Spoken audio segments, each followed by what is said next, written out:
Peter, during the course of the YouTube segments, at one point Robert Service says that Trotsky was in favour of a one-party state, of mass terror, and an end to cultural and political pluralism. What would you say about that? Even before these present developments and before the collapse of Stalinism in 1989, 1991, 92, even before that, the capitalists always used the one-party regime in Russia, although it was based on a planned economy.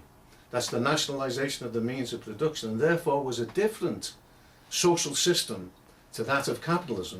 It nevertheless had a one-party regime, and an authoritarian regime dominated by a bureaucratic elite. Trotsky defended the gains of the Russian Revolution and the planned economy, but opposed the one-party totalitarian regime, as we do today.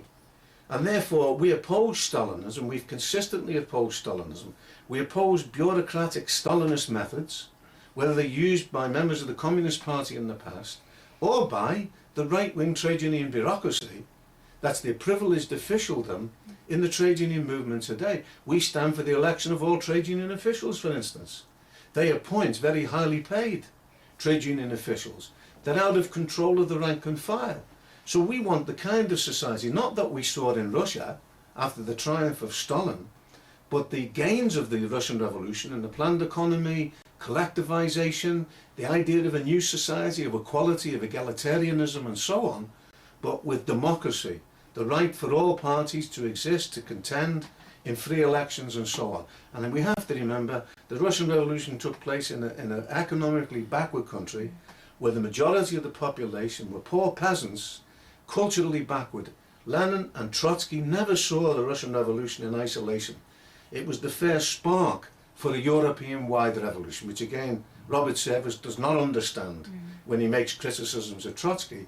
And if the revolution would have spread to Germany, then that would have come back to help Russia with thousands of technicians, with the agriculture of Russia, with the technicians and the culture of Germany, with a highly developed working class.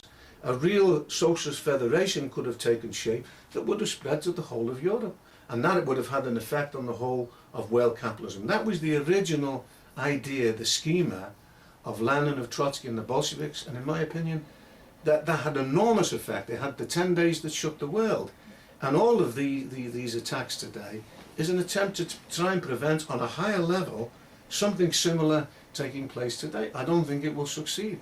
You cannot murder a correct idea. You might murder the individual, and in effect Robert Service in his method is like a pickpocket of history. He just goes and picks a few ideas out of historical context, distorts those ideas moreover, and presents this as an objective presentation of history.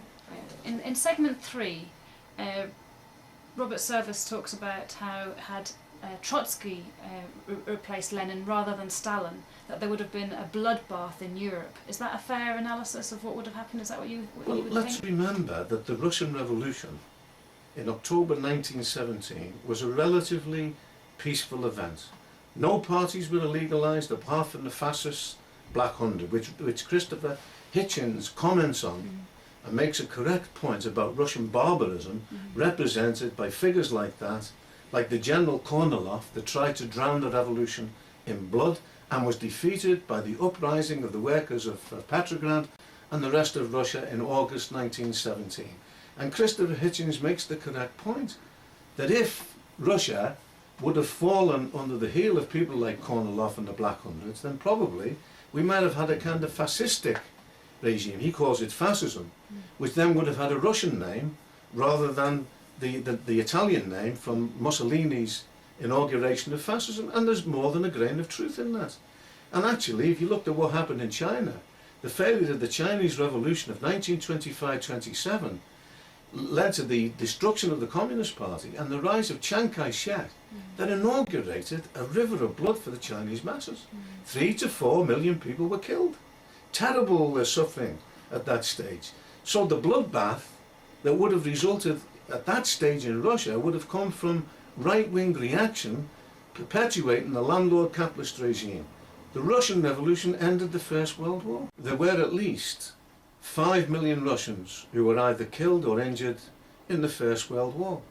If Trotsky's advice in relation to Germany would have been accepted, of creating a united front to stop Hitler from coming to power, it would have prevented the Second World War. There's no doubt in my mind on that score. What did the Second World War result in? At least 50 million Germans, 25 million Russians. So weighed on the scales of history, which is the more bloody? The relatively peaceful Russian Revolution, or the monstrous suffering that arises from a perpetuation of capitalism, a system of private ownership of the means of production, of science, of the organisation of labour and of technique, or the idea of a collective humanitarian society of human solidarity, which is what socialism is. And in my opinion, the majority of people will not fall for this idea, this scarecrow of rivers of blood. If Trotsky would have been in power, if the Bolsheviks would have remained in power, and the revolution would have spread to the whole of Europe, then the whole of world history would have worked out differently. We wouldn't be having the kind of simplistic arguments that's put forward by Robert Service at the present time. Or the wars that take place at the moment.